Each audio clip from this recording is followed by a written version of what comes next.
কথা না বাড়িয়ে চলুন আমরা কিভাবে রিপোর্ট ডাউনলোড করি এই বিষয়টা দেখি। আমরা যখন পপুলার ডায়াগনস্টিকে কোনো পরীক্ষা করার জন্য আসি, আসার পর আমাদের একটি বিল কপি দেওয়া হয়। ঠিক বিল কপিটা দেখতে এরকম। এটা হচ্ছে আমাদের বিল কপি। তো এখানে এই বিল কপিটা একটু প্রয়োজন হবে। এখানে আমাদের ইউজার আইডি এবং পাসওয়ার্ড দেওয়া আছে। তো আসুন দেখি আমরা ইউজার আইডি এবং পাসওয়ার্ড কোনটি ব্যবহার করে রিপোর্ট ডাউনলোড করি।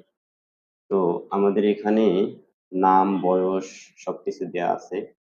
এখানে আমাদের প্রয়োজন হবে ইউএসআইডি। ঠিক আমি যেখানে দেখাচ্ছি ইউএসআইডি হচ্ছে 160140546।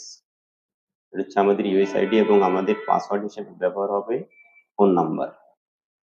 আমাদের পাসওয়ার্ড হিসাবে ব্যবহার হবে ফোন নাম্বার। আমি আবারও বলছি আমাদের ইউএসআইডি হবে